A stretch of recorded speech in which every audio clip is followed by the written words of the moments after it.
Well, not unless he takes that brakes off, because you can't drive one of them when you can't. But I told him, I said, I got one to my right, but I can't. Oh.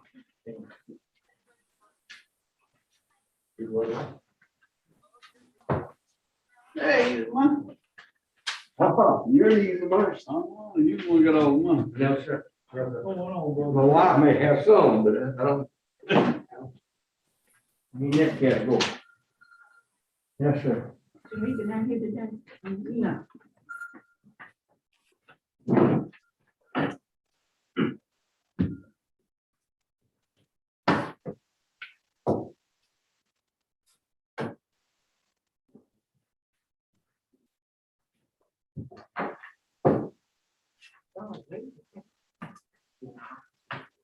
The mayor's not here either. Oh, he's not. He's not the deal too. Oh, okay.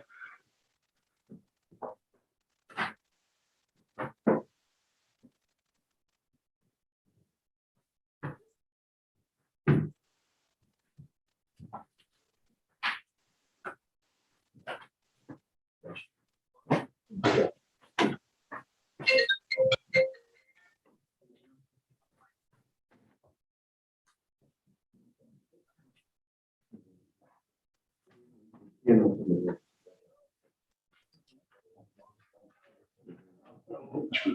I'm here. Take time. I'm here.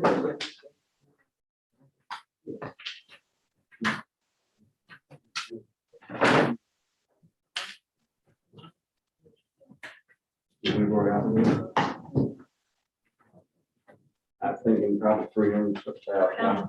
Yes. Yeah, we got half of it.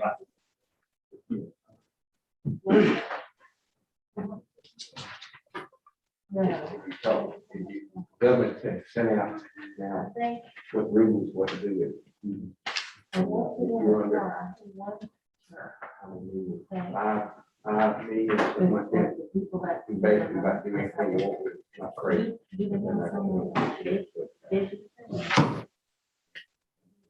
I was told that I've seen some things about Tuesday.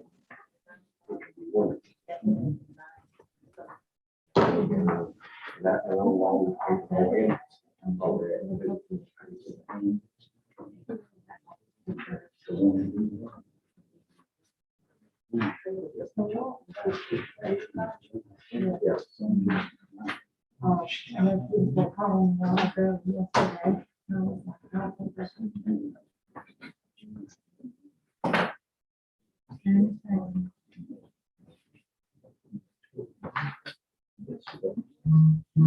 my concern, right, and I think my concern, price is system of just Yeah, before any, yeah, before any ordinance. These people bought and built in period. It was not involved in the city. And if we go with the shopping center, industrial park, you run on the floor and somebody else can find it. That's a different ball. So these places all especially one. They still the streets around it. And they need to do what? 10 of them. It's always. Regularly, it's only gonna cost you a hell of a lot of money.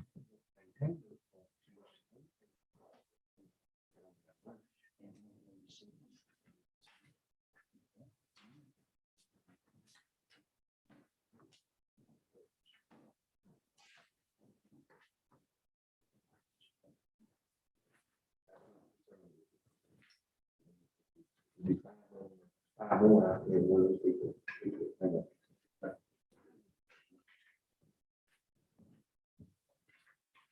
Yep.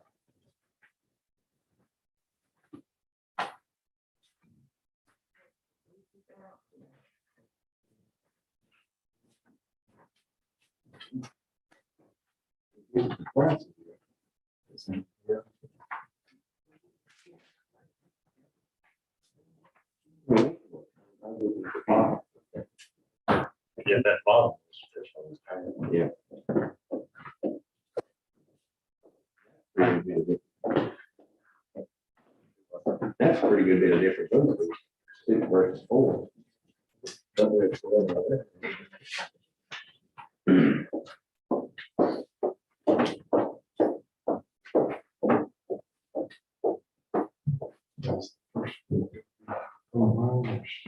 No, sure. Cheaper. I mean,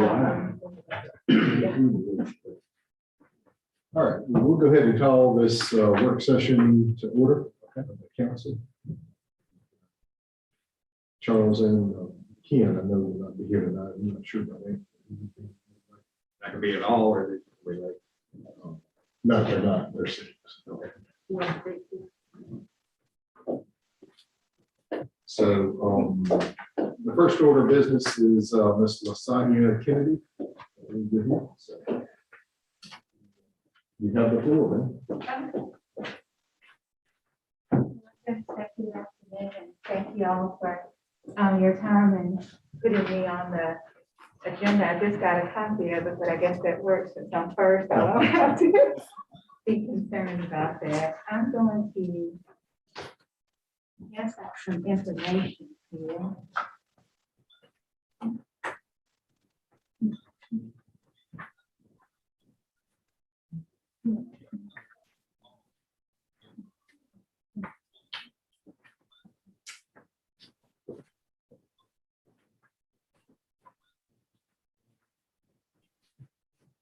So again, my name is Lasagna Kennedy, and I'm here to present on behalf of SEMMR in proposing an opportunity to work with the city on your COVID mitigation plan. But before we get into that, I will just like to go over a few stats as of yesterday for the city, actually for the state and the US as far as COVID-19 as of yesterday. And the data is usually updated every day, but because we had a holiday yesterday, some of the information from the weekend may not be in. But just to give you an idea, as of date, the US has had 66 million confirmed cases of COVID. 1,056,000 of those have been with the state of Alabama. There have been, are you guys able to hear me okay with the mask? Okay. There have been 852,000 deaths in the US. 16,734 of those have been right here in the state of Alabama. As far as the vaccine, there have been 5,805,000 doses administered. Almost, we're right at 2 million people in the state of Alabama have been fully vaccinated. So right now we're at about 48.63% vaccinated, right under 50%, which is still less than the US rate. So in looking at those, we know that in order for this pandemic to end, it's going to require everyone working together. So we can't just wait on a solution from DC. It's going to take each state, and within each state is going to take each county, town, and municipality to do their part. So just to give you a little updated overview about the company, we have over 2 decades of experience. Our experience includes work with teams across continents, across the US, and across the state. Some of the diseases that we've worked with before are pneumonia, Ebola, and HIV. Well, in looking at some of the similarities and differences, we know that all of those are infectious diseases, but COVID, unlike the other ones, has led us to the pandemic that we're dealing with now. So that's part of the reason I'm here. SEMMR works in several areas, but one of our main ones is public health. And we've worked around the county before. So if you look at the slip that you have, one of the included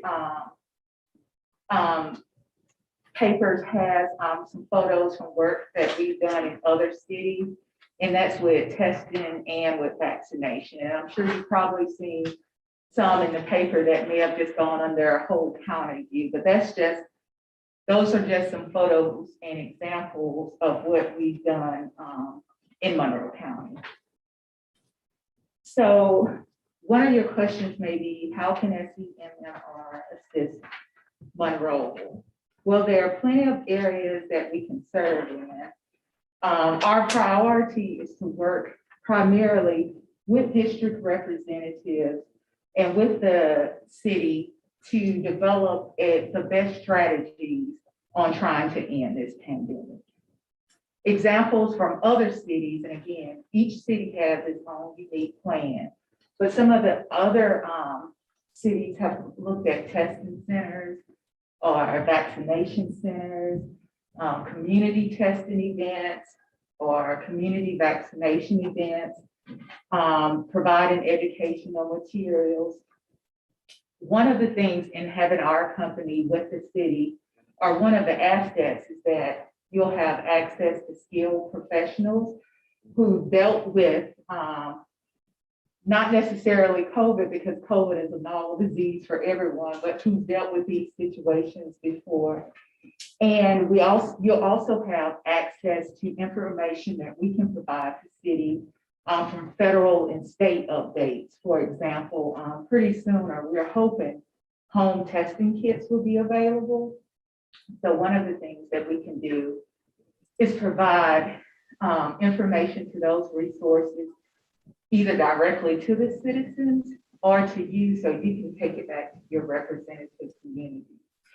Some of the other resources that people may not even be aware of are things like rental assistance for some of your maybe underserved populations who may not be able to make rent because of job losses from COVID. Other ones are like funds for small businesses that are available. We have a team of skilled professionals, and we're able to answer your questions and hopefully provide the best solutions for you and the city. So I guess the next question many may ask is, why hire us? Hospitals are overwhelmed and underprepared to deal with the pandemic, especially one such as the ongoing current pandemic. We have public health departments deal with current public health needs, not necessarily pandemic. Many of the local health service entities have done their best to work with municipalities, but they're unable to keep up with the demand. And just as many towns and cities have hired consultants or financial consultants and experts to deal with funding, although they already may have an accountant or lawyer on staff, the public health outreach needs experts and consultants on staff to help them best address that issue.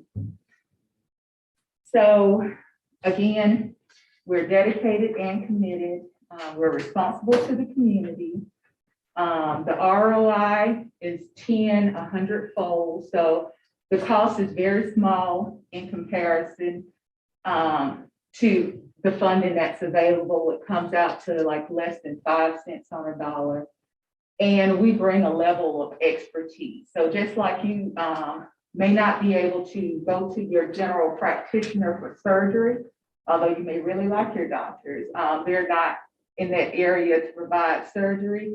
Many of the current public health workers that are working only deal with that current public health need. They're not equipped to deal with pandemics. And that's where we can step in and assist the city. So in summation, or one of the last items in putting the pieces together, I'm asking the city to consider the long-term consequences of what can be done now.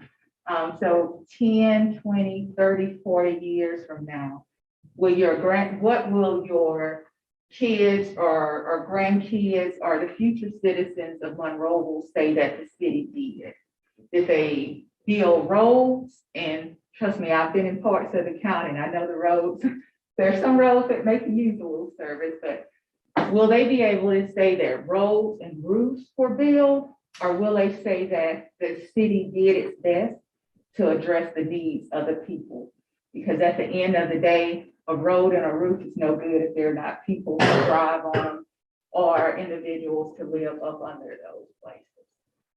So with that, I will open it up if you have any questions for me or if there's any additional information I can provide. I think we can order the kits now, right, starting tomorrow.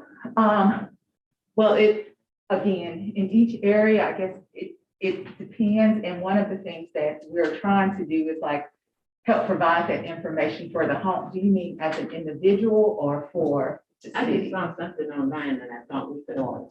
What was it? They were saying it'd be by now, but then they're saying that there's gonna be very limited ones available.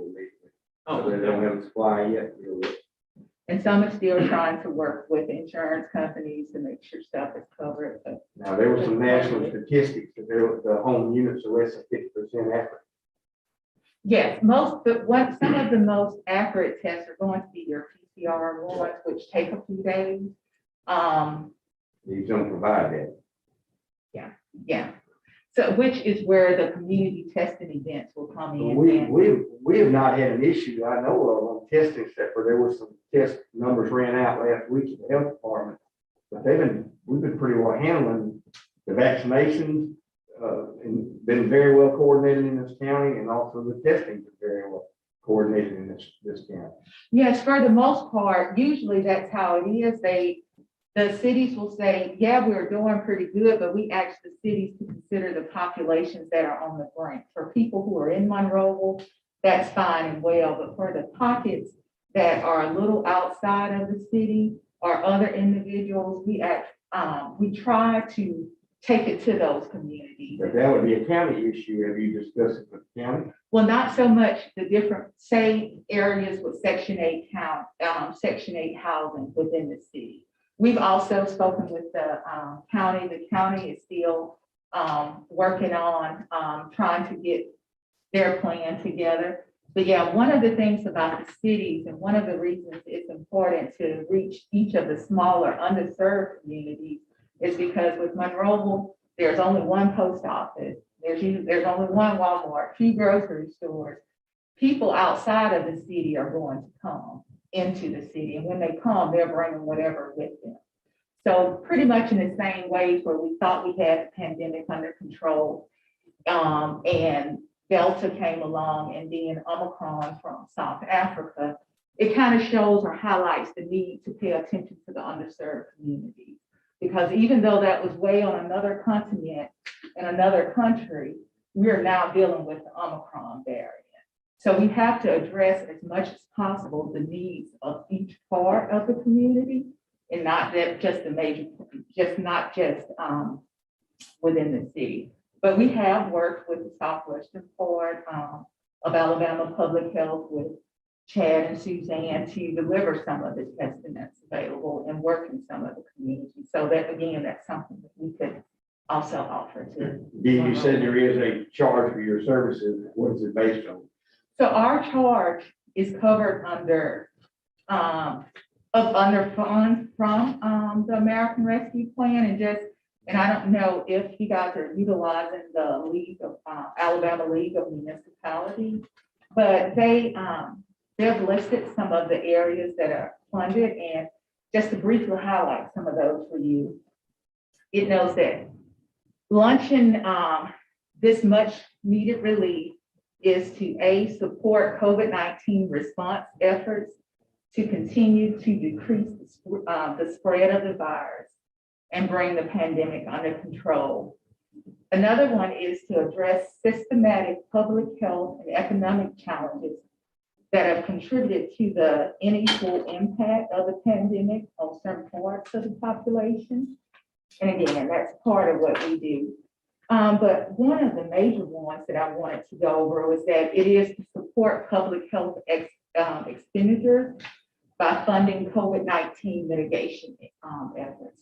And again, that's what we do. We work with COVID-19 mitigation efforts. And mitigation is basically just to kind of ease the impact of COVID-19 on the city. I know there are some entities that have thought when we said mitigation, we were talking about litigation, which is something totally different. There again, you didn't answer my question. How's your fees charged? I mean, what basis is it and what percentage and what things are charged or not charged and so forth? Okay, so basically anything that falls up under addressing the public health component or the COVID-19 directly is covered under there. Each service or each, He's not questioning whether it's covered. He's I'm not how questioning much whether, it is. what do we build or even? okay, so if for a city like the size of Monroeville, it will come out to, I want to say, it was 0.049% of the funding that's available, which is going to be, I want to say around 20, and it's on a 3-year contract, around 23. Okay, but again, I'm of course, I'm ignorant of what we're. Oh, no, sir, talking- I'm not sure I'm understanding. But let's say, what service and what's the billing process to us? I mean, you're consulting us and you get a flat fee for consulting us, or you, if you. Yes, if it will you be work- a if you- flat fee based on a 3-year contract. And what basis that amount of that 3-year contract? So it's going to be at we'll just say 0.5% of the funding that's been allocated, which comes to 0.05 or 0.05. Yes, I'm sorry. Thank you. Well, but where are these funds for this? You're talking about the money that's allocated to us by the federal Yes, from the government? church. Yes. But we already have a consultant that's gonna get a percentage of that for doing things for us. So that consultant is a financial consultant. They're not handling the public health. So y'all are 5% of that same 1.1 million we have. That's about the basis of our charge. Okay. And But you again, have no input into a lot of that part of those charges that we've already even spent. I mean, that's why I'm still getting at what basis you're charged to us based on what services. If it's on the 1.1 million, then there's no reason for justification for that. Because we've already, through a consultant, have supposedly agreed to spend over half of that. okay, but there's still funds available within the city to cover that expense. The services that y'all are providing for a consultant now are for a consultant to do, basically to tell you what you can and cannot use the funds for. I still understand, but I still have not given me a dollar figure of where. So it's approximately $54,000 if you base it on the 1.1 million. Right? Yeah. So what do we Well, get for that? That's what we're asking. Yeah, I mean, there's. So those are the services that I mentioned. And again, I can go through I don't know. the percentage list. It's testing and what else? So basically, like any other consultant, we provide information and services to you. But ours is based on not how you can spend the money, but on what you can do to serve the people within the city of Monroeville. So again, some of those cities have set up vaccination events and testing events, but some of the most need has gone to reaching within the community. So community events, setting up Saturday testing events or community events, not necessarily at the hospital, because if the hospital were working, we still wouldn't have the numbers that we have. But we know that that is an available resource. So again, it varies from education to testing and vaccination centers, but also providing input and advice on additional funds that are available to address the health component. Would you set up, like if you had a testing event, would you set up the testing event Yes, we and do. provide the personnel to do the testing and all that? Yes. So how many of those would they get for their money? I mean, So that would depend on the need. So what we try to do is work with, we'll say District 1 may not see as big of a need as District 4. I mean, I feel we're covering it. I feel we don't have an issue at the hospital. We don't have an issue with testing. We don't have an issue with the vaccination. So I mean, I'm questioning Yes, sir, and I know, because sometimes when we are looking from ourselves, we don't see that there's a need, but I can give you the stats for Monroeville and, well, Monroe County in comparison to other And ones, then when so. Monroe County buys on this, then we may be interested in looking at some cooperation with them. I mean, it's not enough for both of us to be doing the same thing. Okay, and again, the city and the county are different in that the city covers Monroeville. Yes. The county covers other areas outside of the main But entity, so the but almost county. all Monroe County operations are in Monroe. I mean, our Yes, health it- departments here, our hospitals here, everything basically from here. Yeah, it is the major area, or the major city within Monroe County. But again, one of the features of county government versus city government is that the county covers some of the rural, areas that aren't necessary. It's more of the rural communities outside of the city. So with Excel and Beatrice and Monroeville and Fredericksburg, they have their own government, but the pockets of communities that are in between those areas are the ones that the county covers. So you mentioned, roads, bridges, 20, 30 years down the road. What, can you clarify what you meant by that? Well, I guess part of what I was saying, or part of the point that I was trying to bring out is that oftentimes cities are looking at the ARPA funds or looking at the current funding that you have for COVID to fix roads and bridges. And we definitely know roads and bridges need to be fixed, but the main priority is to fix the causes and the problems that are leading to the disease. So my whole point in that was that in 30 or 40 years from now, the citizens will look back to the leaders to say, how were you held accountable for using those funds? Did you spend $100,000 on a roof when my grandmother passed, or when my uncle passed because he contracted something from going to one of the local areas when there could have been other procedures put in place? So that's what I meant about the. And also, some of those funds or some of those needs will be covered under an infrastructure bill. And that's a problem that other entities have run into, is that they've tried to cover infrastructure issues under COVID funding. And the primary purpose of COVID funding is to address COVID-19.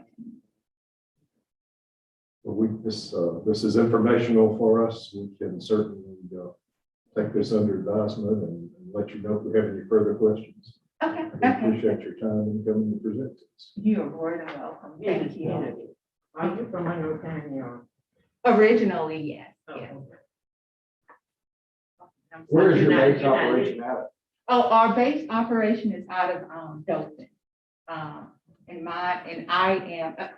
I'm presenting today from in Monroe County, but the base operation is in Dothan. And I did want to just highlight another issue, in that one of another positive aspect of our services is that we try to keep funding. Once we're paid for our services, we try to hire within the community whenever necessary and to support the community. So funding, or once our company is paid, we try to make sure some of those dollars come back to that city or come back to that county versus paying a consultant who lives in Birmingham or Tuscaloosa and you don't see them again. But we try to make sure they somehow circulate and get back within the area that's utilizing the service.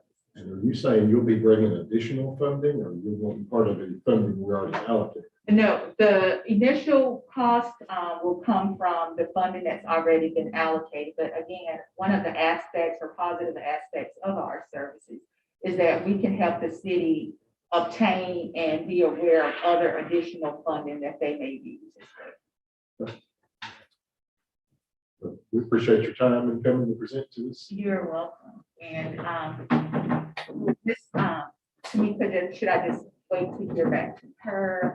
Yes, let's get the mayor back in and get him up to speed, and we'll certainly let you know if the council desires to take any actions. Okay, thank you. Thank you. Okay, so The next item, I believe, is to talk about the Mardi Gras parade versus the reverse versus the regular, or to, I think Charles's recommendation is to look at this canceling it at this point. So, you want to speak to that? I had a meeting with, our county EMA director a few minutes ago before I came over here. And, numbers have changed. They've gone up, of course, because school has gone back into session. And, they have put certain protocols in place, but there are people that are now in our hospital and the beds are full and we can't accept transfers right now. So at this point, even though we're a month out, I feel that it is either necessary to postpone or cancel it, just due to the fact that it's just hard to get people to commit to things when there's so much up in the air right now. And that's the way we kind of feel. And we had a meeting on Friday with the mayor and the department heads and kind of discussed it and the situation we were with our department that, you know, I think that was a way to move forward with this decision. I think rather than postponing it, Yeah. not cancel it this time. If 2 weeks out, next council meeting, it starts going the other way, and personally, I feel it's gonna go the other way and go that way pretty quick. I mean, we're having a lot of people having contact, but very few people having the issues that we had previously. But it's an open air item. Again, I don't know, if enough advantage to the reverse versus the outright doing it. If postponing it would, is there any dates that are out there I mean, there's. 2 weeks later that's fine or not? Yeah, the things, if we move it into, March 1st is that Tuesday, and of course, that's the end of the season. Yeah. After March 1st, but. We can just extend it up here and then go on from there. We can extend Going it. up. We can extend it, and actually that'll make it easier for some pieces of the parade to work. Yeah. Because we wouldn't be fighting, the competition south of us. But the other, extent of it is you're fighting proms that are starting to come up. We will have proms, and I know she knows from we've already gone into it with the community center and or the community house, and also to include in that is spring break in March. And then you have the play in April, and then you have another prom, I think it's April 9th over at the shop. So you're dealing with a lot of that in between. So that's the other thing I was looking at in the process if we did move forward. So your original dates were the 12th and the 19th for The rain 12th date. and the rain date was the 19th. So what Melvin's proposing is to wait till a future meeting. and Yeah, decide. I didn't look at canceling or postponing. And that's where I was kind of at this point, if we could get through this wave and maybe Look at make a mid to late February. perhaps. Is that at all workable? It's workable. It's workable. I'm just saying, if we start pushing it into the March dates, you are looking at a couple of things that are already in place on the community calendar. And the first week of March is the Monroeville Literary Festival, which is the 4th and 5th at the museum. And then, of course, the 12th is Excel, and then 19th is Monroe County High School. Correct on that. And then the following week, you're getting into spring breaks. So that's what, I mean, it's just boom, boom, boom after that. And then when you go into April, the play starts with the children's group. So that's kind of what we're fighting. So, and then you go into Easter and then. You're Okay, into, simple question again, is it workable, and if it's not, to pull the plug? is it workable? It's workable. Workable from mid to late February, I think. So Okay. what you're talking about, is it? Okay. So we could wait till next council and still have time to pull it off. Yeah, I can just push the date out a little bit. Let's go Talk to ahead. everybody. Let's kick the bucket down the road then. Don't make a decision on it. All right, so we'll just need a motion to that. Extent when we get into the main part of the meeting. All right, next thing on the list is talking about the relief funds being used to quarterly reimburse parts of employee salaries that qualify under the premium pay $13 per hour section, which is on this page. Is that any different what we'd already agreed to do? No, it's just Okay. officially making the motion to move the funds from the special account to the general funds account. Yeah. Yeah, that was one of the items we talked about. And then, similarly, the next page in your packet is the new CDC guidelines that the mayor wanted to update the city's COVID policy to reflect the updated CDC guidelines. So that's what that would be about. Is that gonna change anything the way the city operates? The stay at home, I believe, would be a shorter time. Yeah, right now it's 10 days. Okay. Once you get a positive result, you gotta stay home for 10 days, and now it's being reduced to 5 days, Okay, positive result, regardless of your vaccination status. and after the 5 days, they get retested, Retested to have a negative test result. because I had 2 to get positive results today. So 5 days to test again, and if they're negative, they can come back. Come back, Do they come back with any? don't have to wear a mask. So if they come back without symptoms, not fever and that kind of thing. Well, it says that they continue to wear a mask around others for 5 additional days. But if you still have a fever, or if you test positive, then you still gotta stay. Right. Basically what we do. No, we've had no problems this time. Basically, it affects to the latest CDC guidelines in regards to. We're less stringent than the other. And I don't think they're giving retest. Once you test positive, you do the 5 days, and then if you become asymptomatic, you can go back to work after that 5 days, or you can go back to whatever and wear your mask for 5 more days.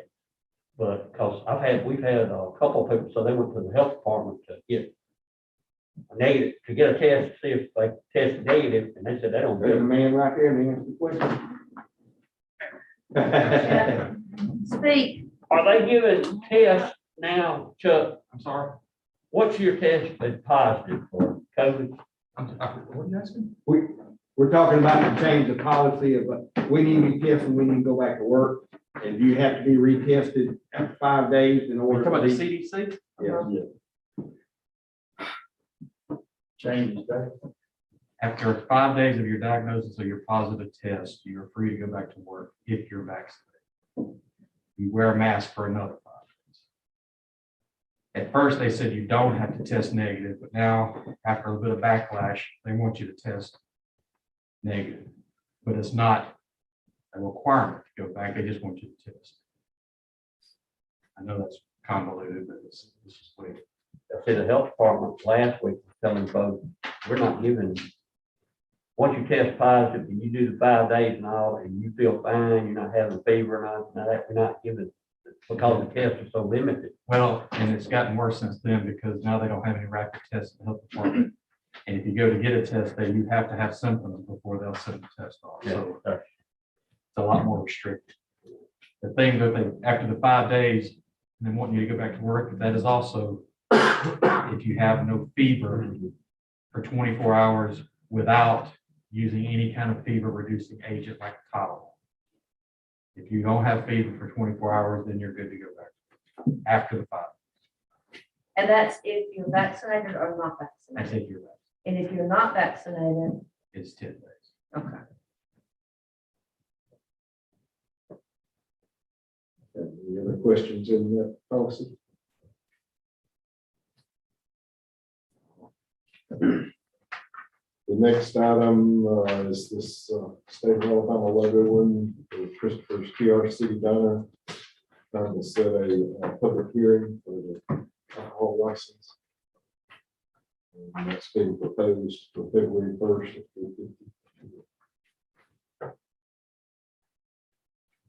Any questions, discussion on that? Why are they questioning tobacco sales? From my understanding, the city don't allow tobacco Huh? sales. From my understanding, the city does not allow tobacco sales in restaurants. Okay, but why Well, do this is state. they're questioning it on here? Yeah, Well, on that here, being we had true. marked it and then we marked it out. I saw where it was marked. Okay, So I don't know if that was a mistake. on things. Well, this is the state. I guess it's a generic form for the state. I'm not 100% sure on that. but we're not allowing. Okay, I didn't question it. Yeah. I didn't remember seeing it before, you know. Okay.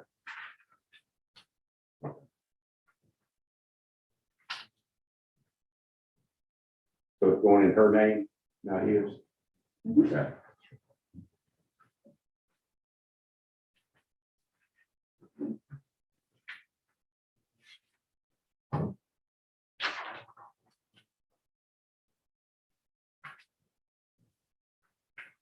Everybody good with that day? Public hearing.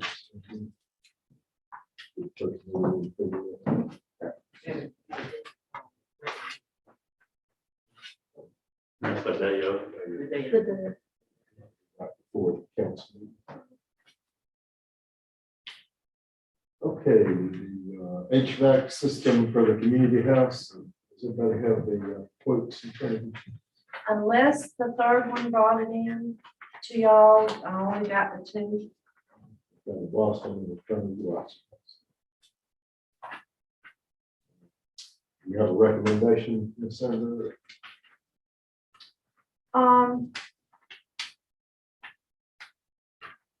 But I mean, there's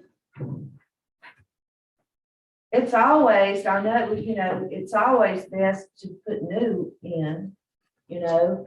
This unit has the old refrigerant in it, the old style. So, I mean, an upgrade would be fabulous, I think. Even if you put a new compressor in it, you know, you ain't guaranteed, 1 year, a long time, and then you got other stuff that on there that could go out. It's like 100. Go ahead. I said, did you look at the quote? You see any difference in units, size wise or anything? And we have both of them do work for us, so it's not an issue. We've always had one do it. Conrad just put the unit in the office. So, Looks like they've got the better price on the Yeah, place. it's quite better price, I think. But Boston has a better price on the pictures. Yeah. Do they offer any additional warranty thing on commercial unit? Like, they come back to No. me with a very small price and offer 10 years worth of labor. Well, see, now on the residential, they'll do it. Yeah, that's why I But on didn't know. commercial, it's hard to get one on. I just asked it, because I never saw that before. They come back and it was very minor to have 10 years of parts and labor Yeah. on the. Some of the units they offer that on for residential, man. Yeah, I just put it in here, that. Fortunately, Alphas, we will find that they have, and they pay for it. Their policies. Plain deal. Can I do need to correct something because it didn't sound right. It doesn't matter your vaccination status, it's 5 days. The only differentiation they made was if you were severely ill, Okay. it's 10 days. Still the same, it's got to be 24 hours without a fever reducing agent. Thank you. So without vaccination, it's 5 days and then with no symptoms. 5 days after your positive test or your first onset of. One of the primary areas or one of the things that they ask people to do is even if you're asymptomatic, to be sure that you're masked and covered because the disease is still transmissible, whether you're symptomatic or not. And a lot of that depends on each individual's immune system. So just because a person may not have symptoms doesn't mean that they can't transmit.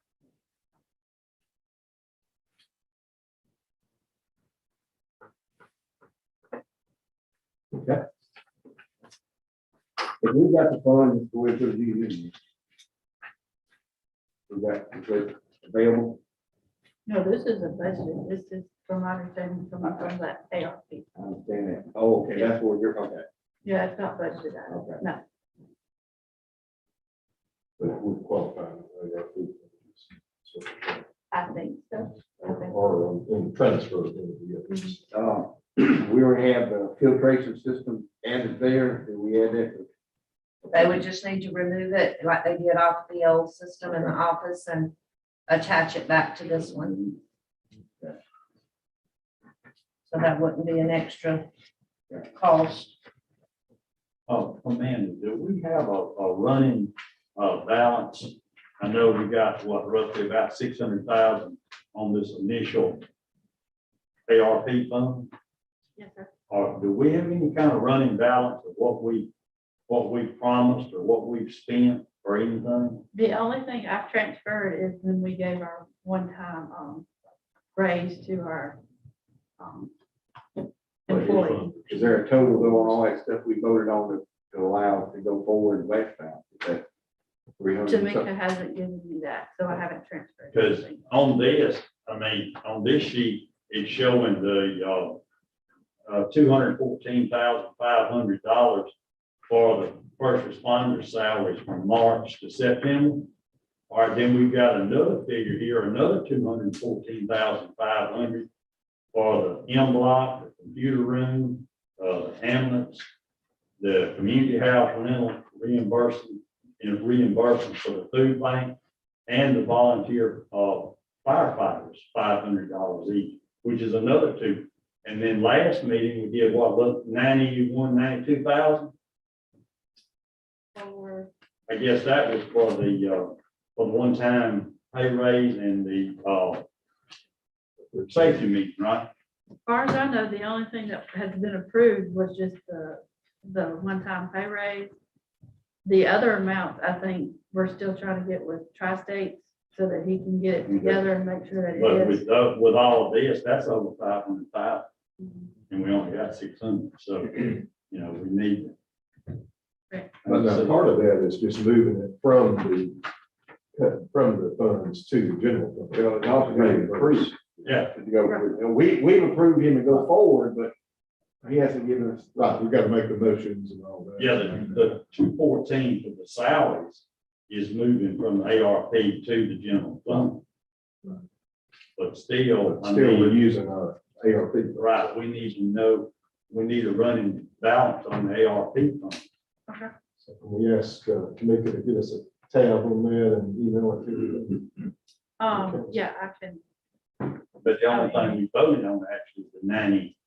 right, that's the only One thing or we've 2,000, taken. whatever. Yeah, that's the only thing that's been taken out. The other one is, I think the mayor's just trying to get with Tri-State to make sure that it is all legal and covered and got our ducks in a row before we make that a motion.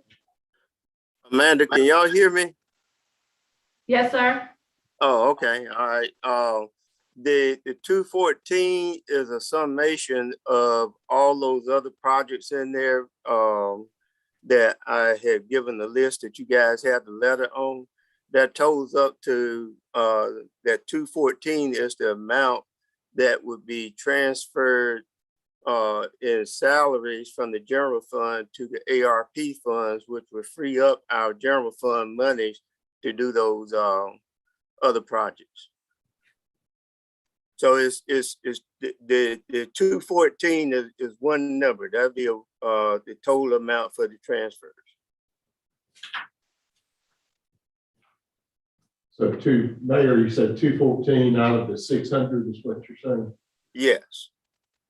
And then, you know, when you go back and you add the other monies that we've already done, if I'm not mistaken, I get to make it to go back and check, but I thought we had a motion last council meeting to take care of the funding for the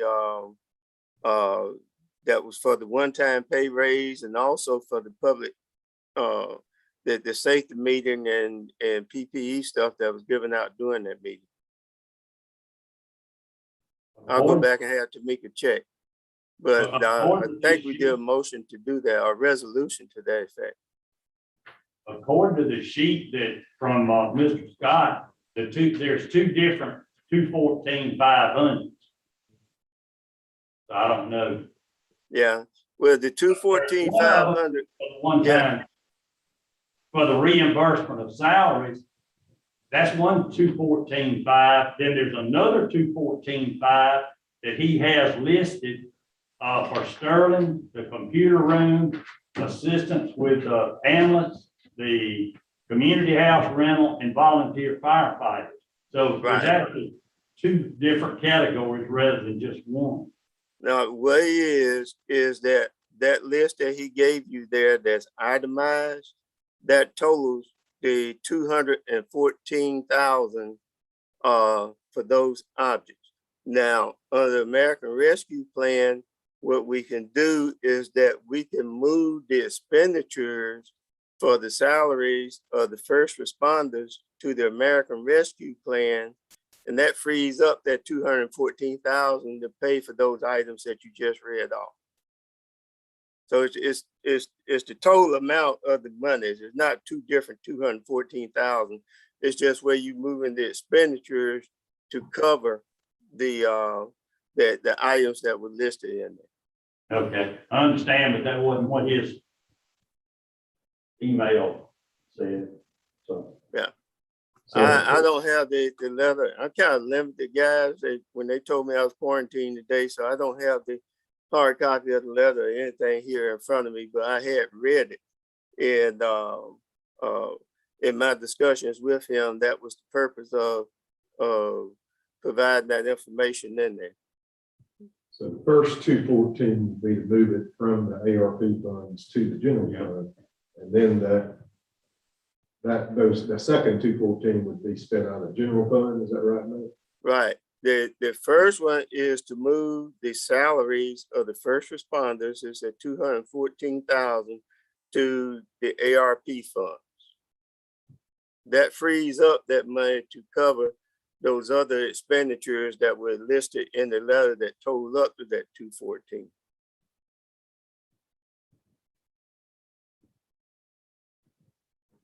So we would have 70,000 left in our right ARP funds.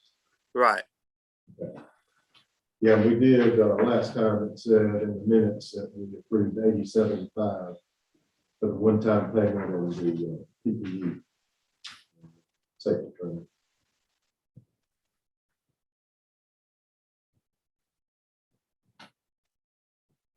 Okay, we're good on that then. Okay. The next, But we hadn't answered the question, are we gonna buy the safety this year? Yeah. moving right along. Moving right along. Let's go back. Back in reverse. Yes, please. so you're thinking, Mayor, the air conditioner does qualify for the ARP funds? I'm thinking, because I did not ask him about that at the time that I submitted this. I didn't have numbers on it. Let me double check with him on that air conditioning and make sure that that one will qualify.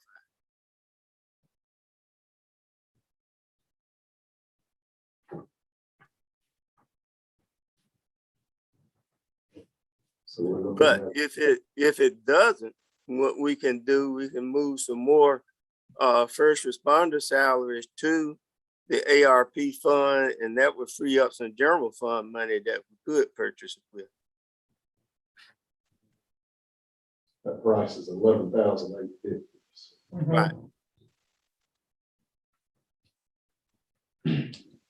So it's the pleasure of the council, if you want to go ahead and approve it. If the air conditioning in place, we got some events coming up. Yes, we'll get to the heat and cool, we'll get those. Sir, Are those heat and cool units? yes, right now, we're only able to, use, emergency heat on that unit. But, and I think that costs a lot Especially more. especially that barn over there. yeah. Yes, and, so I think that if we could, sooner we can get it done, because winter's not gonna last forever, and once it starts heating up, those two units in the ballroom can't keep the temperature cool enough to get complaints. Simple. I will go ahead and I'll send Mr. Scott an email, and I'll probably have an answer on that by tomorrow. I talked to him a little bit earlier this evening, and one of his associates is going to attend council meeting tonight. So, Okay. okay. The next item is in regards to the telecommunications franchise agreement with Frontier. The way we will move to do this would be, the first thing would be to suspend the rules so we can consider this ordinance. And then we would actually go into discussing and approving or disapproving the ordinance. You got it there in front of you. Basically, it's saying within 60 days, if we adopt it, they would start paying 3% of certain fees as defined in this agreement quarterly to the city. We have any estimates on what that may revenue bring in? In talking with Greg, he's estimating that we should get about $12,000 off of that. 12,000 per year, right? Yes. And they're in the process now of trying to get the audit together for Unity Fiber. Unity Fiber was surprised that the city of Monroeville would ask for an audit of their funds. But, you know, we tried for a long time to try to even get them to return our calls concerning the franchise agreement. They never have. So this is the first response we're getting from them.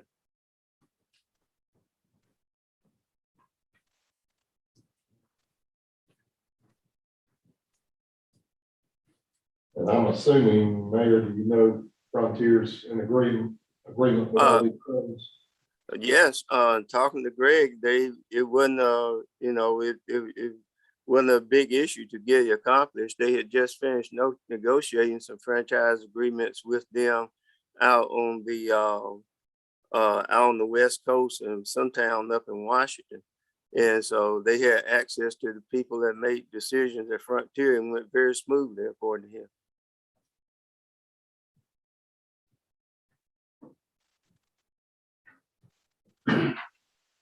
How they gonna be able to pay us? Kind of bankruptcy situation or not? They say it's one thing to bill them, it's another to collect.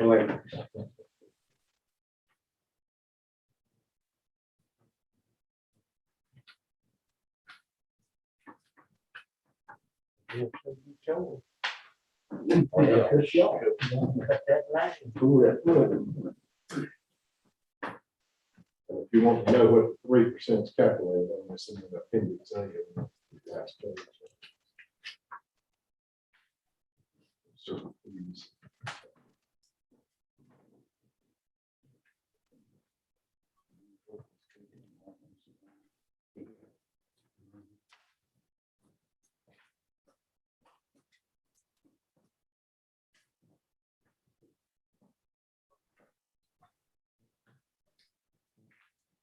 Same thing in the agreement that specifically relates to bankruptcy.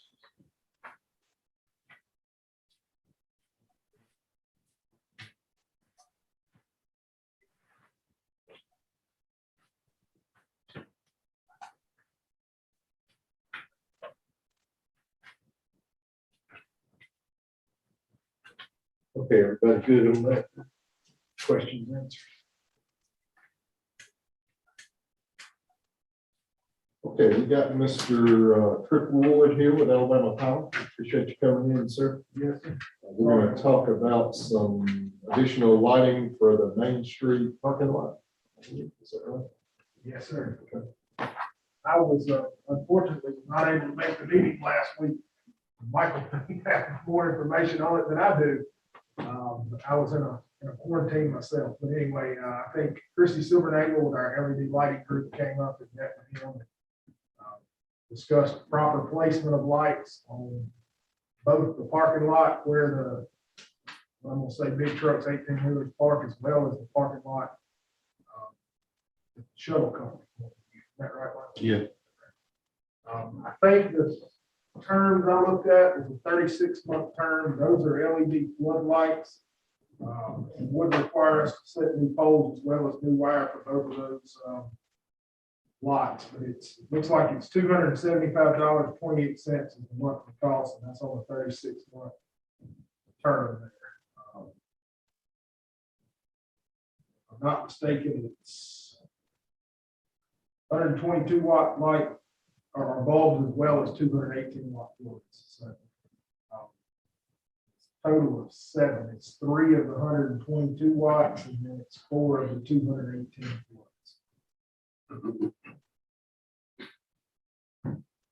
Have a copy of the brief here if you don't want to see it.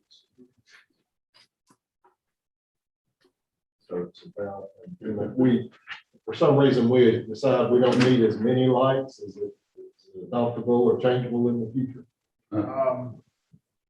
The engineer that looked at it, that would be the proper lighting. If we go any less, it could be a liability type thing. If we want to put lights out there, we need to make sure they're right, because we don't want liability. Part of that's lighting that street too. Yeah, now it'll light up the street.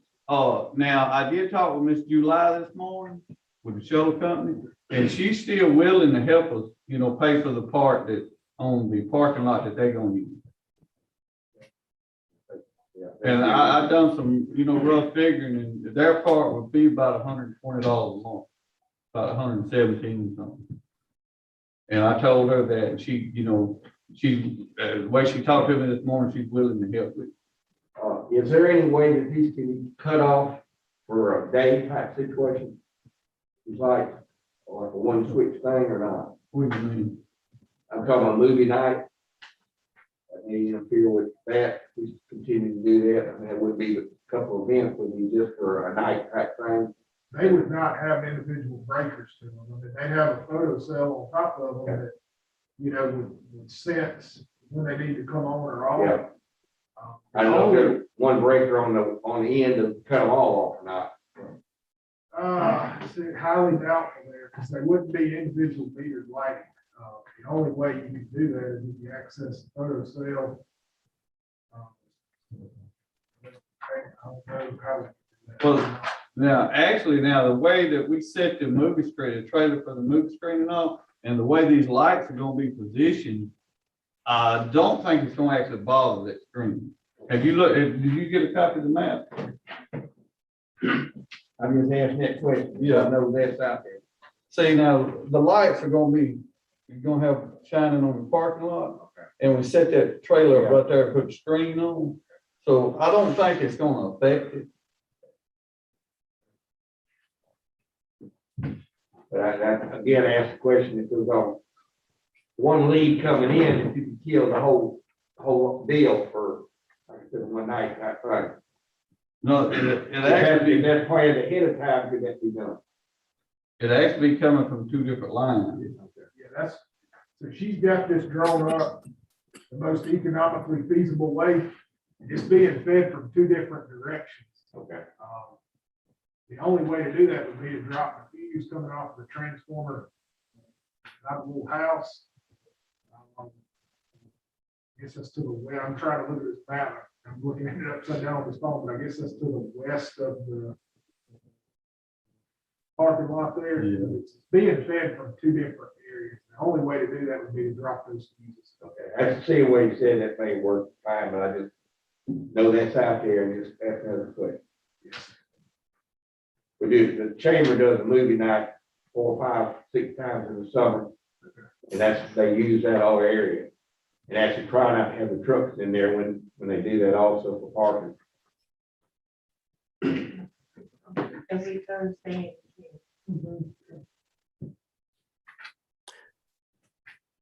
Al, I got one quick question for him. Yes, sir.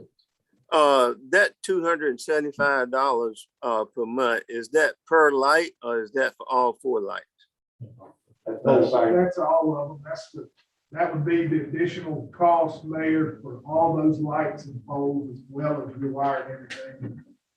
Okay, and that'd be $275 per month for 36 months Yes, sir. for all 4 lights. Yes. All 7. It's 7 lights. Seven. total. 7. Oh, okay.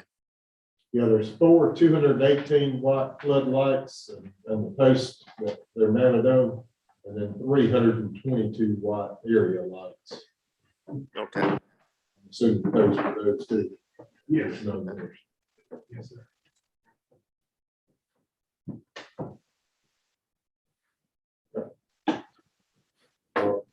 Along the lines of lights, I've got a petition here from a resident on York Street requesting a street light, an added street light. The app is here, the info, we're going to pass it around. There's a picture of the street at night in regards to adding a light where there's a dark area in the street. You look at it, That's the first I've heard of. she just brought it back to the investigation. Okay. Distance to make it.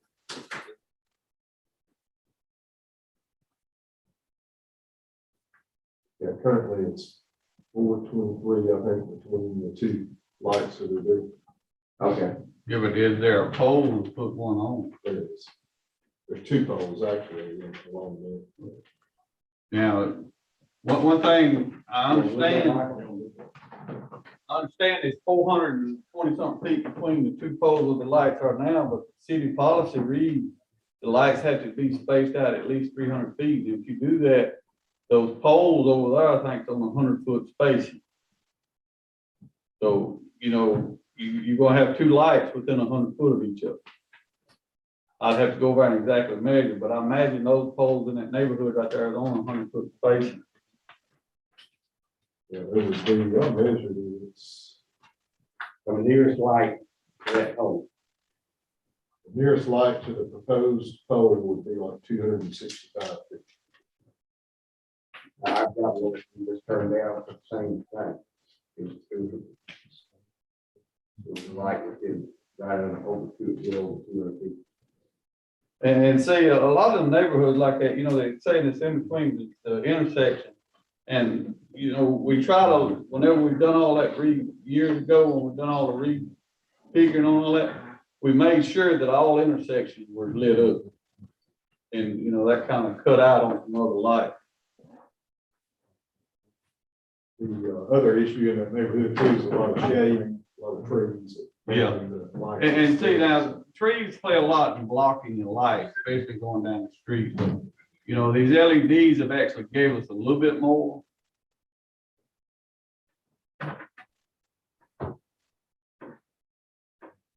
So is the council good with letting Michael take a look at this and bring his recommendation?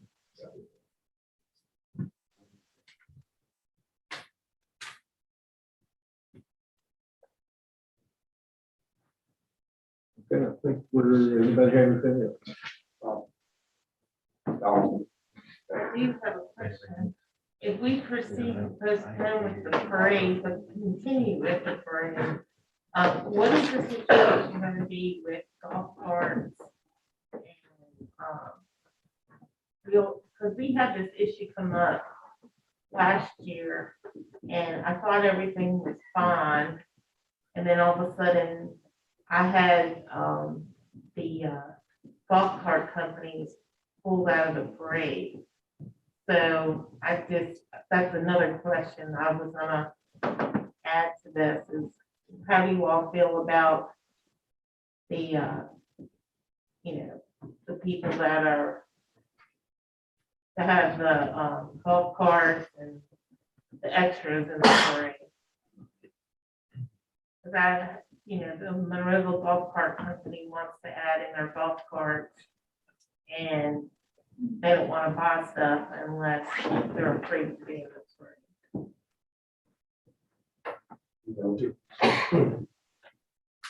Fortunately, it's all or nothing kind of thing, so when you open it up. And then, You had issue with four-wheelers, you had issue with aged people driving golf carts and four-wheelers and three-wheelers and trying to control that. well, we can change, we can put an age limit in there where they're 18 to be in the parade. And that would solve that issue. You wouldn't have teenagers, and then, of course, again, Anthony has friends that have these light-up motorcycles that love to be in our parade with us every year, and that's part of the parade, and I don't want to keep them out either. Is there a way that PD could pre-approve vehicles like that to make sure they're street legal and that kind of thing? Well, that's what we did in the past. If they went straight, we just told them up. But you could do that ahead of the parade, so they know whether to come or not come. We can try it, but it's gonna end up like that situation. With the golf cart, if they gonna get to the last minute and try to slide in, so it's not gonna get mad. So they have to go through the police department to get approved. How many you want? Well, I know that company wants like 2 in there. And I haven't heard of any other ones. There may be like a couple from the club that may want to enter in. So, I mean, you're looking at maybe 10 at the most. And they gonna be strict with. I'm not sure about that. That's why I have to send them to you. I mean, recommendation, they have to be street legal to be able to be in there, then that's what we'll recommend, we go. I'm gonna ask a question. The other cities getting with the, like Monroeville and I mean, I don't know how to do it. I mean, I look at it like, The motorcycle street legal. I'm saying that golf cart, that goes to the golf cart. What you can do is tell them that park their vehicles over there, you're gonna drive way back across there. Yeah, put some rules in there. If they have a specific place for pickup and set Yeah. up. That's what I think. Yeah, that's where the problem come in, some of them darting back, going back without a spray route in front of the car going. I don't think that was the issue. I think the issue was the motorcycle. It was four-wheelers more than anything. Forward. It was the four-wheel issue. And it wasn't the golf cart. I don't think you need to punish everybody just because of somebody, take care of them people who actually pull them forward. To punish everybody. That is not. Well, the state remains, it's street, if it's street legal, then, forward was not street legal. I figured, well, It's just that we do have businesses here that would like to participate. there's an easy way for them to do it in a golf cart. So that's, I think just be put some restriction on it. Well, what about side by side? If you're gonna do golf cart, Some of those are strict.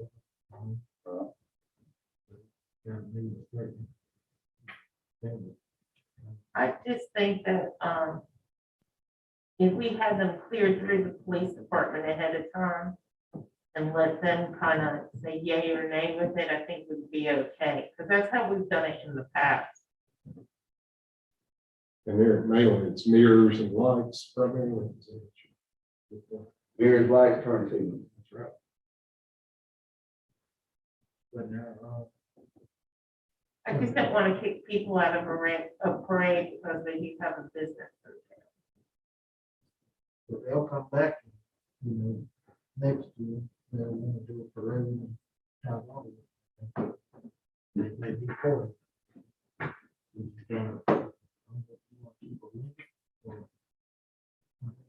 Oh, definitely a limit. We don't need like 100 side by sides in the parade. I mean, there's supposed to be sign up in groups, and I think it was one group that was giving us the issue. And everybody else was okay. So I just didn't know your opinion on it. Going on what, Councilman Thomas said, if you wanted to make so that they had to pick up at that location and you only allowed businesses that had the liability insurance and such as your golf cart place, not a privately owned, you know, maybe that would be an option, but. So I think, mostly what Eric is right, is once they get to wherever, it's coming back across through all the neighborhoods and popping wheelies and all that type of stuff's the issue. And some of it in the parade. And of course, that's not the golf cart doing that, but.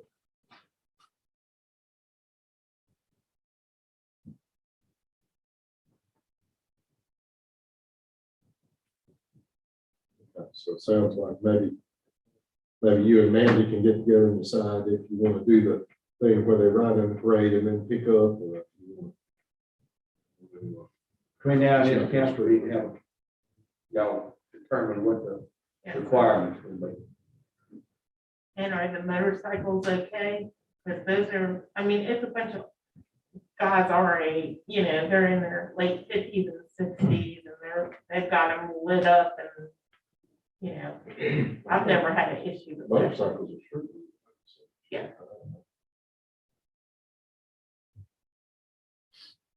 Okay, anybody have anything else? Well, just one other thing, last meeting, there was the discussion about, doing the, civic center out at the industrial park. I don't think anybody really knew what the covenants were. If they did, nobody, you know. So I was able to acquire a copy of the covenants, and these were covenants for the city of Monroeville Industrial Park, Monroe County, Alabama, adopted May the 5th, 1998. And it kind of spells out the ifs, ands, and buts. So I just give everybody a copy and for future reference. And that way, when it comes up again, everybody will kind of know, you know, what we're dealing with. What's allowed and what's not. Yes. And it lists prohibited uses as well as the primary intended uses. So, and I just give Amanda, I'll give you one for the mayor. Okay. I'll email you.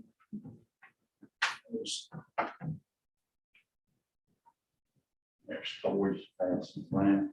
But yeah, it lists, it said the primary intended use, it says, all sites in the city of Monroeville Industrial Park shall be used for light industrial manufacturing, warehousing, or distribution purposes only. And retail sales of merchandise or services shall not be permitted except for retail sale by owner or lessee of products manufactured therein. In particular, but not in limitation of no restaurants, motels, gasoline stations, or anything like that. But everybody will have a copy of it. So next time it comes up, we'll have it. But that's all Okay, thank you for bringing that to us.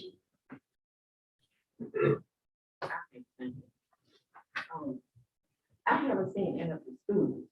Do we still have them? I haven't seen them around. They were here that one time and then I ain't seen any since. Do we still have After they come them? back. Y'all seen it? I haven't seen. Did they pull them? Mayor, do you know anything on that? The scooters? If you want to see some, go. I didn't hear what the question was. Are there scooters on location and are they operational in Monroe right now?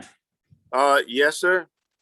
They've gone back and I think they got a lot more under control than what it was when it initially started.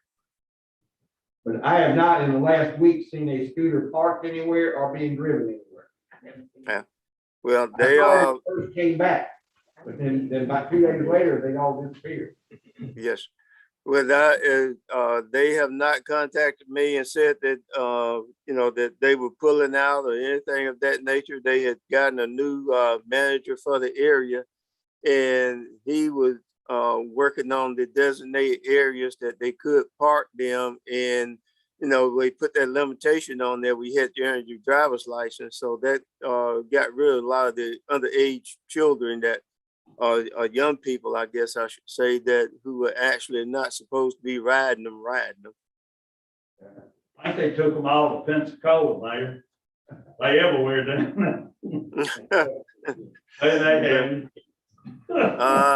I'm not sure, you know, who knows, Mardi Gras come up, some events like that, you know, we may see some out, but that was I think that was the big issue. You had people not exercising personal responsibility and complying with what the rules were, and they were allowing, you know, people who should not have been renting them access to them. So I think they went back and got that under control. Now, exactly, I've not heard of any modifications to the plan or anything of that nature. Just haven't received any other complaints so far. Nobody has anything else? We will adjourn. I'll tell you about one thing, if it's just bring up, and I don't necessarily go any further. I've had somebody request, me and us consider and have providing a safe area for online and transactions, stuff like that, in an area that would be lighted, an area that could be supervised by cameras. You understand what I'm getting at? If somebody decides that they want to sell something on eBay or something, and they meet somewhere that there's some documentation on security, if we're doing security cameras and stuff. I thought it would be like a police station parking lot, or next to the fire station or something like this. There were cases of people that had been either robbed or either vehicle things stolen from them when they would meet with somebody to sell something. Does that, I've not experienced that because I haven't done any of that, but a couple of people said they are familiar with somewhere doing that, and that's kind of like a good idea. Y'all think about that. And, you know, we're talking about putting some security cameras in that location or another location. I mean, either one of those would be easy. If something happened at those locations, there'd be possibly somebody else that could be maybe intervened into it. If have at least have an opportunity to have some documentation on video wise of this happening. A lot of communities use the police station parking lot. Okay. But let's look at that. We can discuss it further, but that was brought to my attention. I said, I'll bring it up. It sounds a very good idea. Okay. Councilman, for my knowledge, was there any action taken on the lighting? Has that been taken? That will be at our regular meeting. We'll vote on that, yes, sir.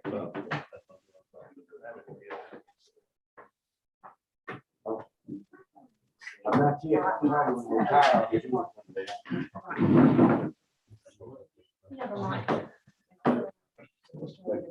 That example happened with somebody I know, their son was so cool. Yeah. And the guy said, my dad was coming over his head to pay for it. Mind driving. No, I don't mind driving. He got on and he never come back. And they did. That guy sold it to somebody else, and then they went to tag it, whatever it was, coming and sold it. They got it back, but it won't be a while later. But they had nothing, no ID, no tags, no nothing. Cell phone, I find cell phone. He come out, and he said, I said, I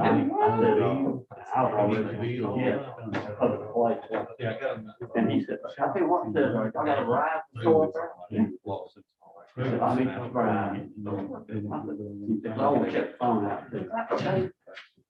That would be great. Billy Kid, yeah, he had it, money and everything, we took it in that lady, looked at it, and everything.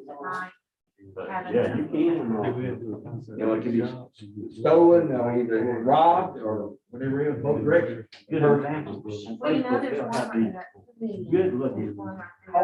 At the corner of the community house. You know the price. And it's several down the So road. cheap. So it's like all that, That's what I they'll say, you know. thought all of that was in on the I same. guarantee you, folks go down and look at that. call.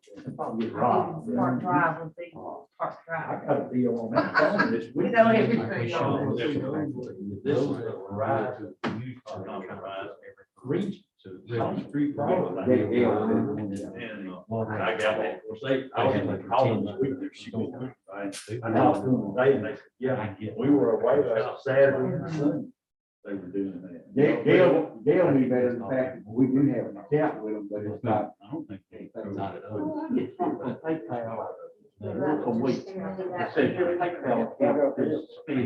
That would be so much better. But see, it wasn't a number they wanted to call it, wasn't an 800, wasn't an 888, it had like a 614 area code. I mean, first time when I get an email that said, I looked at the email that they used, and I see some weird email, and that said, weird. Gail, his dad, Gail, Gail is, It's on my front field.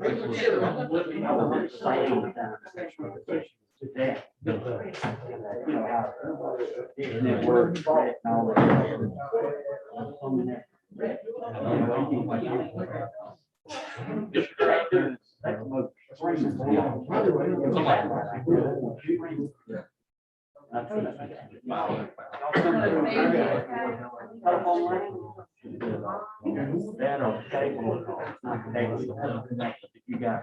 Oh, well, let's see.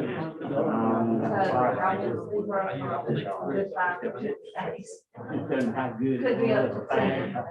No. So if you pass that on. Be in Monroeville. No, these are okay. But now one of us go down, but how close is that? Well, unless, when I go in there and look at that plan, they do not, I'm not going to. Yes, I did. About 30 pounds. What? It's well covered. I mean, they were in every little intersection of all. Well, yeah, they keep the list. In the morning and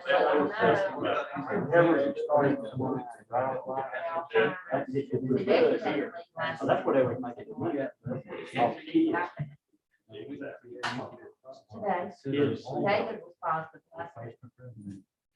I think Tristan was positive the week before. I mean, I think we had. I think we were really about the fire. And then-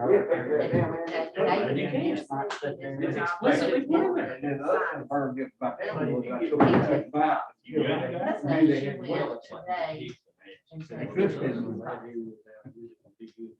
So I was just wondering.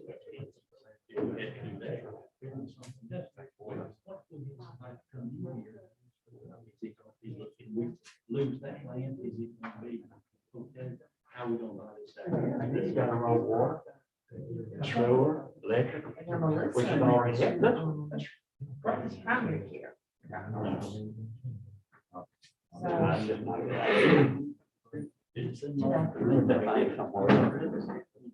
Yeah. Yeah. Today at 12:21. No, she's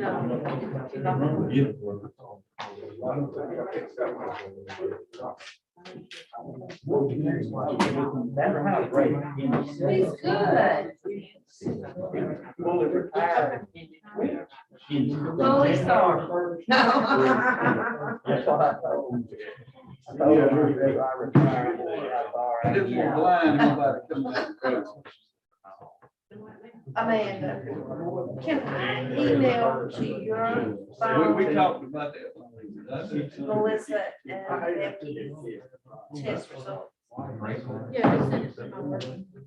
I don't know if I got your work, I just got a number. But that, Let me show you.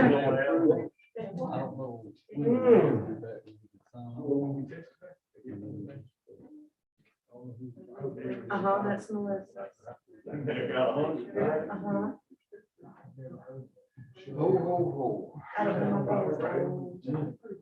Yeah. They gave you a good bid. Yeah.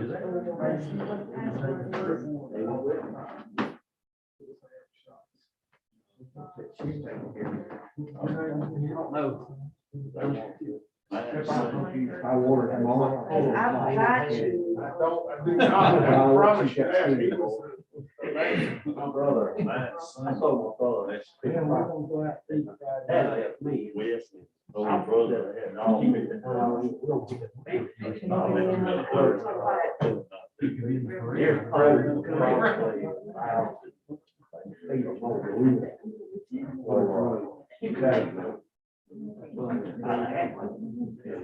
Got that area. I'm doing it. Basically all that I'm doing. All righty. Goodness.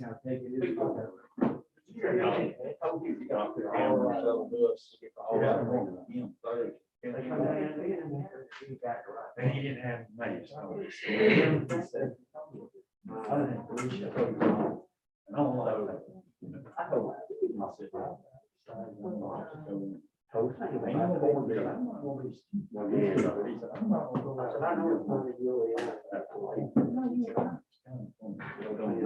You know, and out of all the meetings, we've done all the. Next day, my brother called me. Anything more than just normal transport. Yeah, I've heard you guys, so got it next week. Somebody else, it's not like the beginning where. Oh, happy birthday, Nobody Mike. had it, nobody had it, like, somebody goes to church, 6 people. Now, that is not happening. We got several out of the meal, we have several out last week, they all come back and we'll have a major issue. We qualified. Oh.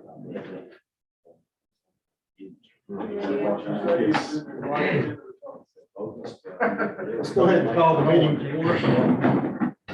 Representative Johnson is here to offer an invocation tonight. So I appreciate it.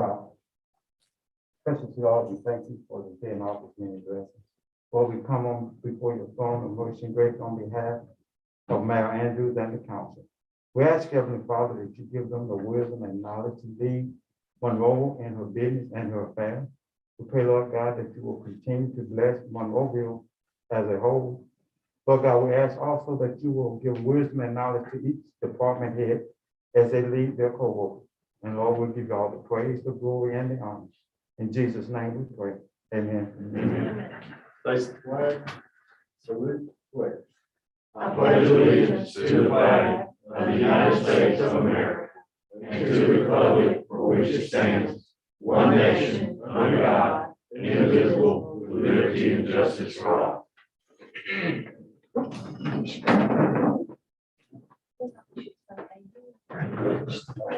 Okay, the first item to be done is the approval of the minutes from our January 4th work session and our regular meeting on January 4th.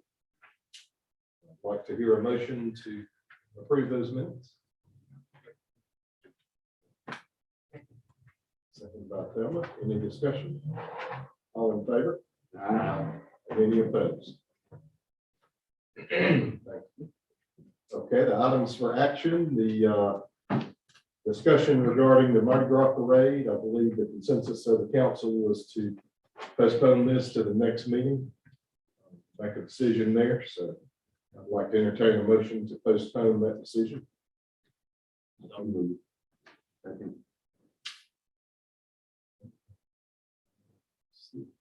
All right, any discussion? All in favor? Any opposed?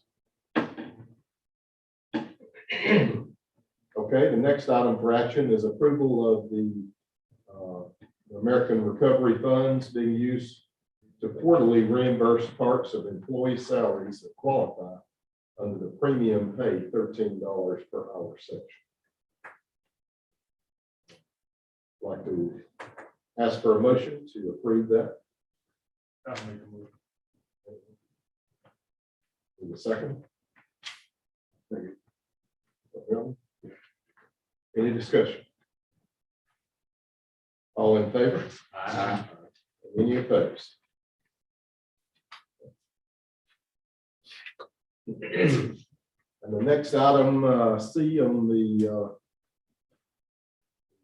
items to approve or the approval to update the COVID policy to reflect the new CDC guidelines. This is a request the mayor's bringing, and I think that Chuck is here. If we've got any questions, I appreciate him being here. So, we have a motion to update our COVID policy for the city.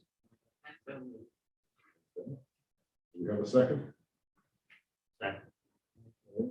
Any discussion? All in favor? Yes. Okay, the next item is the approval to set a public hearing on February 1st at 4:50 p.m. for Christopher's TR's City Diner LLC alcohol license application. So I would like to ask for a motion to approve that. You have a second?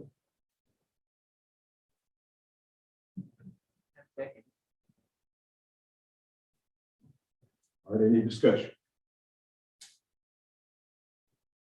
All in favor? Any opposed? Okay, and note in the minutes that I abstained. All right, the next item is the approval of the community house, the new HVAC system and installation. We've got a couple of bids that we reviewed during our work session. Do we have a motion in regards to those bids?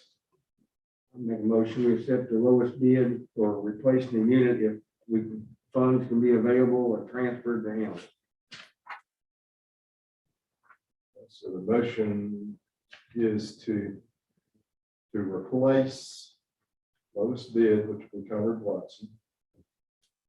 And that would be the amount of $11,850. The stipulation is if the ARP funds will cover it, is that Well, if we can get funds to do it, I mean, either way, any kind of. Any kind of- we'll see, but-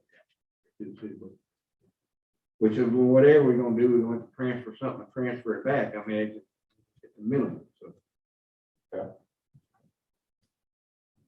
Okay, we've heard the motion. Everybody understand it? Do we have a second? Any discussion? All in favor? And any opposed? Yes. So the stipulation about locating funds, if the mayor and Amanda locate them, you're good with that. Okay. And then y'all will just let me know so I can get into contact with Conrad. I mean, Nick. Thank you. It'd be good to get contact Conrad. I don't, You good, you do really good. that was a, That was slick. that was misspoken. I'm sorry. Avoid him, slip. Start palm reading. Okay, our next item to consider is ordinance number 2022-01-001, which is a telecommunications franchise for the city of Monroeville, Alabama, and Frontier Communications. Now, to consider this, we do need to suspend the rules. I'd like to ask for a motion to suspend our rules. Do we have a second? A second. All in favor? Okay, the rules are properly suspended and the ordinance is now before us for the telecommunications franchise. Is there a motion to approve that telecommunications franchise?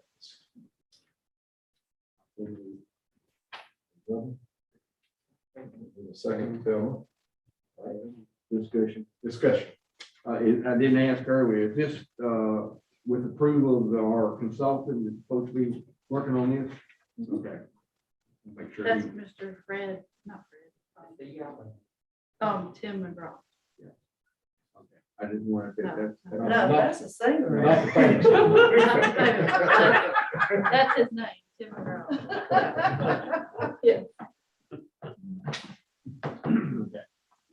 Yeah, I just want to make sure, that I assume that you have. yeah. he Yeah, in said fact, these are one of the range. You know, I was making sure it wasn't Sam's project, it was this other guy's project. Yeah.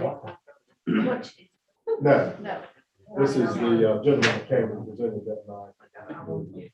Franchise agreements. Yeah. This is for them to send us. But we will wind up sending some money because of cemetery for you. Make sure you are. Yeah, make sure. Okay, any other discussion? Okay, so we have a motion and a second. All in favor? And any opposed? Yeah.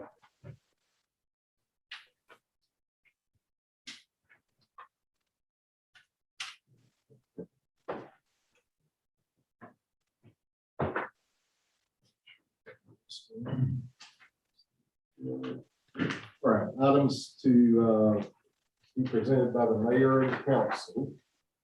He believes. Alabama. It wasn't. Okay, yeah. Yeah. We can do it here. Yes. All right, so we have, at our work session, have discussed doing some lighting over on Main Street here in Monroeville and the parking lots surrounding it. As Anthony had mentioned previously, discussed. And making that a safe place for people to park trucks and for our shuttle service supposed to operate. And that they would also be able to possibly reimburse us. Is it 125, 150 months? Probably about 120. 20 months. Of that proposed expense, which is about $275.28 per month. It's commitment for 36 months. Total of 7 lights, poles. So asking for a motion to approve the lighting agreement with Alabama Power.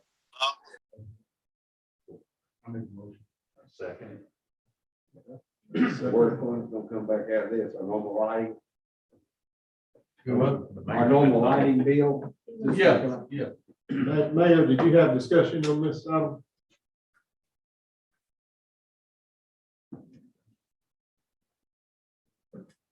So being on there, you ain't listening to it. Wouldn't take that 4 cents. Oh, no. Does the street light fund have adequate funds to cover that, or would this be a separate expense? This is addition to what we already. It'll be in addition to it, and, I don't, you know, It's $3,000 a year, yeah, we're local. I'm asking. Well, think about people paying the tax. I'm not against the project, I just don't know where the money's coming from, that's all. I'm in favor of the project, it's a good idea.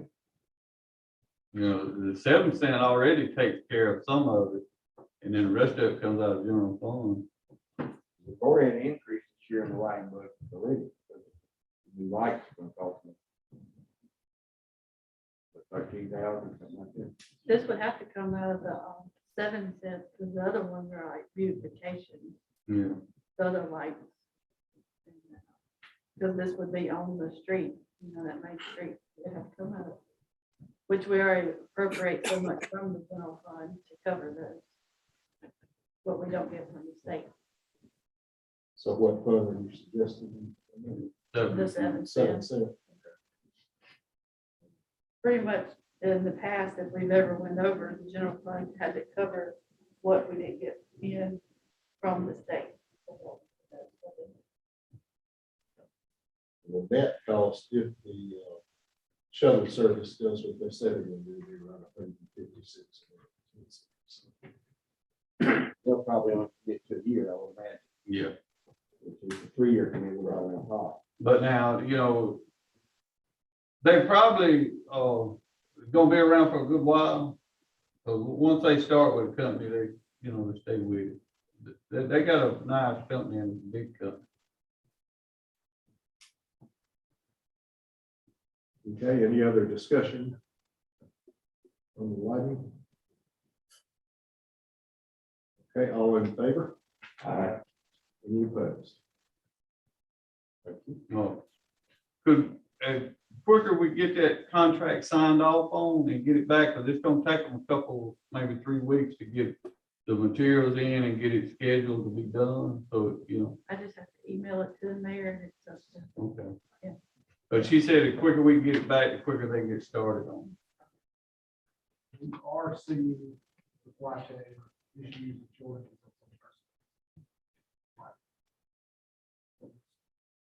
Throwing that out there. Hopefully it will be within 3 weeks of the month.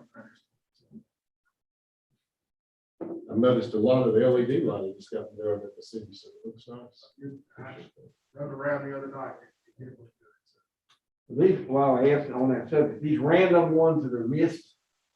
The guy come down from Birmingham last week and we rode around and looked and Like he, one on Fox Run. well, that's one of them that's on the Definitely list. scheduled. That what, they actually send, that guy come down from Montgomery to inspect me from Birmingham. He goes around with us and looks at them and he finds everything is wrong, one they missed, and he gets with the contractor. And they have to come back and do that. But now they're working on the one on the state right away. Right, what about the one, I think, when the building issue in the farm road, like the town session? And, what, somebody had a wreck like two. One that had right across the gate, but yeah, Right across the- I thought, Well, now they're working on the state highway now, so. That's the one you mentioned. that's what I mentioned last time. It's right off, where that driveway goes in that house, right across the gate. There's not many lights on that area anyway. But that one got put by that trailer a Yeah. couple of months ago, and they put everything back up, but it didn't put the light back up. So we're paying for a light here, it's not there. Mr. Tripp, I believe there's one by, at the intersection of Pine and South Alabama that's blinking at night and not working correctly right there at Woodland Realty. It's a new one. Okay. Anybody, any other council members have any business? Stella? Anthony? Mayor? Yeah, I was just going to ask, we were talking about the transfer of those, there's letters there that has motions on it to transfer that 214,000 first responder salaries, transfer those costs to the ARP funds. And I was gonna see if I could get a motion for that. And then the second motion would be the approval of those items that total that 214,000 to be expended from the monies that are freed up in the general fund. And I was going to, hoping that we could get motions for that tonight, and then we'd be able to move on with other planning for spending those funds.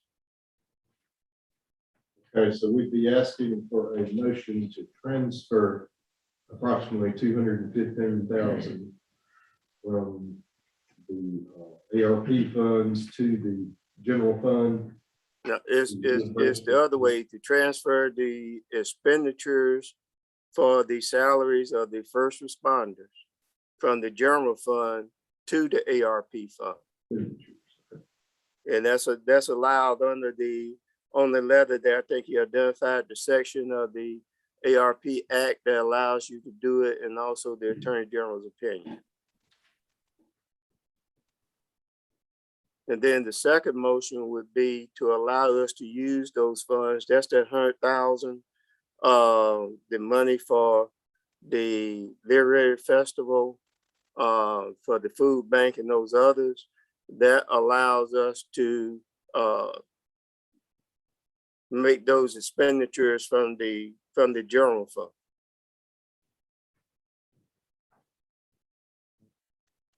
Okay. Larry, you've got that list, right? Yeah. Refer to it, okay. Let's do the first part of this motion first to transfer the expenditures of approximately 215,000 from the general fund to the ARP funds for the first responder and city salaries that are eligible. I'd like to ask for a motion to do that. We need a second. Second. Any discussion? why are we moving it that way and then come? What's the purpose of doing it that way? I guess that's what we have to do based on the ARP I have no clue. I don't know anything about this. I just don't understand the movement of the one, that direction. More than necessarily. What that does, it gives us more discretion. We have more discretion on what we can do with the general fund monies than what we have with ARP fund monies. So that is the reason to go back and move it, because then see, we can come back and we can use that general fund money for, like I was saying, to pay that $100,000 for on that loan where we used the 200,000 to repair the roof at Sterling. Then we can get that 100,000 from there and move it this time. Then we can come back and do it again next year, and that puts us on track to pay that bill off in 2024. On some of the others, we have to make sub-recipients of the food bank and the museum, because we're basically passing through these monies to them, and we have to have an agreement that they will follow the guidelines that will be provided in the sub-recipient agreement. So that's what it does. It just gives a little bit more flexibility on how we can spend that money. So in essence, we're moving funds from the ARP to the general fund that will be Right, unrestricted at that point. right. Okay, but that was a question, why we move from general to that and then turn around to go the other direction? He said we were moving the expense, so instead of moving the funds, Okay, he was saying move the expense to the ARP. okay, that's why I was questioning that. I didn't understand it that way. Right. It's moving that expense to the ARP funding. Okay. That's fine. Okay, everybody understand the motion? It's been properly seconded. Any other discussion? All in favor? Any opposed? Okay, we thank y'all. We'll start on that next week when I get back. Okay, and then the second part of this, Mayor, will be to consider these items, and I'll ask Mr. Larry to read those items that are being proposed at approximately 215,000. Yeah, it's the, hey, Mayor, can you hear? Yes. Okay? All right, it's the Sterling, is 100,000. That's correct. The computer upgrade is 16,000. Correct. The ambulance and stretcher upgrades 85,000. Correct. And community house reimbursement for the food bank is 6,000. Yes. And then the $500 for the volunteer fireman is 7,500. Let's see. Yes. Okay. Now, what about the museum? Do we need to add that now? The 7,500? Is that what we? Yes, sir. I had gone through, I had some discussion over with the county, because they originally requested 15,000. And the county was in discussions about providing them 7,500 from their ARP funds also. So we provide 7,500, the county provides 7,500, that covers the 15,000. I guess that 75 doesn't need to be added with this motion, because that would throw us out of balance. That'll have to be a separate line item. It's not on that paper. No, sir. The 214.5, and then I didn't add all these up, but according to this. Okay. All right. Well, if there may be another one there for the museum, because I think you can pay for that. There's a thing out there about commerce and tourism. So it may be a separate motion for that. That would come straight out of ARP funding. Okay, so Mr. So Larry, we can do the list that you're reading from now. See if that adds up. all right, 100,000 on Sterling, the ambulance was 85, community house 6, volunteer firefighter 7,500, and I left one off. Computer 16. Got 214. Right. Right. And that's what Now, I- if I'm not mistaken, And Tamika also put in the packet, there should be a letter in there about the $7,500 for the museum, for the literary festival. I remember I saw seeing, the email. I remember seeing it somewhere. That's not in the total of the amount we just approved. No, it's not, because see, you don't have to transfer any funding for that. That can come directly from your ARP funds. Okay, so, what we're asking for is a motion to just spend those $214,500 in funds, as Mr. Larry just defined. And, we're asking for a motion to that extent. We need a second. Any discussion? All in favor? Please mark one abstain. Okay, well, while we're at it, can we go ahead and give a motion for the $7,500 for the literary festival to be appropriated to the museum from the American Rescue Plan funds? I think that'll take care of them. Also move.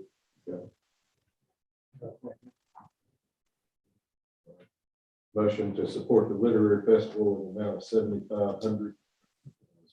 Motion and properly second. Any discussion? All in favor?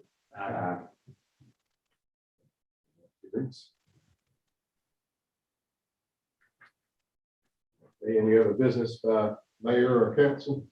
No, that's, I think that covers everything. I'm just gonna try and get better so I can get back. Don't affect nobody. There's prayers for everyone that's suffering right now. Okay, our department heads, Amanda, do you have anything? Reflect? Melvin, I know you'll love this. We love spending money. Our old truck, the ladder truck, has had a radiator failure. We tried to get it fixed locally. Monroeville Diesel could not do it because they don't have a lift tall enough to handle, because part of the cab got to be removed. The radiator is obsolete, so we're going to have a radiator custom built. Price that we got right now is $1,300 to tow it to Mobile to the shop. The radiator roughly $2,500, and we don't know what the labor. And then when we get it back, we're gonna sell it to you, right? What's the price of it selling you at? We had agreed on 40,000. So we won't quite make that off of it now, but what else to do? Just FYI, I mean, I got the money in the budget for repairs, but it's just gonna take a chunk of it out. Got one question yet before we get. Chuck, you give us an update. One was, there was some question about hospitalization, what kind of numbers we are there when you weren't here. Yeah, I spoke to the hospital today and their inpatient numbers are up. Not 100% sure if I can say how many, but They're not overloaded anyway. they're not overloaded. They don't have anybody on the ventilator. Okay. So, that's the good news. Of course, the cases are extremely high, but, other hospitals on the coast are what they call diversion, which means we can't transfer patients to another hospital. But we haven't seen the level of need for that because of, the severity of it. Thank you. Chief Black, you need any improvements on that? It's all in your budget. Yeah, it's in the budget. I was just your opinion on that. All right, Captain Simon. Anything? No. Tim? No, sir. Sandra? We got yours taken care of. I've got mine taken care of, thank you. And Dawn? You weeks. Okay. All right. Oh, it was one thing, and I don't know if y'all want to act on it tonight. We didn't get any bids on that rescue truck that was supposed to be open tonight, so. There'll be in some old rescue. On too. rescue too. Do we need to lower the guarantee bid or? It was what, 7,500 minimum? Now, we are, whenever we get everything, our other trucks and stuff in, we're gonna take, I'm gonna get with Gov Deals and all that stuff that we got declared surplus, plus the stuff that we declared surplus the last time it did sale. I was gonna see if we can put it all on Gov Deals. Do you have any use for this truck? Help your fleet in. Well, it would, now we could get rid of that, we got a, what is it, 96 model pickup we need to get rid of. That'd be a better route. We would have to paint it. Yeah, it's got that service body on it that's not really good for like a pickup use, but if you got a pickup body, it's a four-wheel drive pickup. Well, I mean, we ain't gotta do anything right now, we keep that budget off. The other thing would be is offer a lower minimum bid. See what happens. But now, if it, I don't know, the landscaper could probably use it since it's got a service bid on. Y'all think about this. We could look at it and see, but you know, what I'm saying, if we go with Gov Deals, and you could probably get your price out of it on Gov Deals. More people looking at it. You know.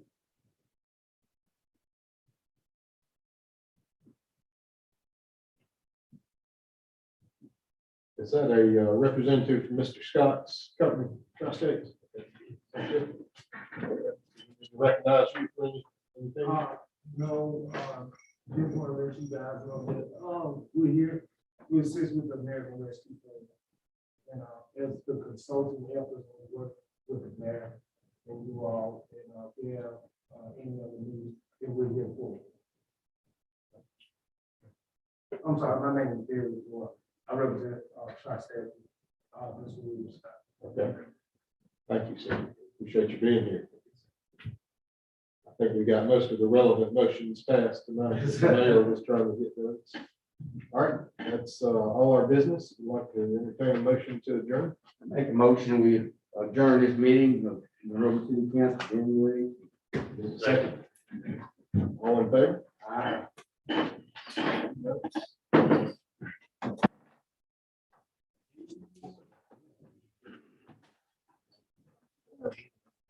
Kind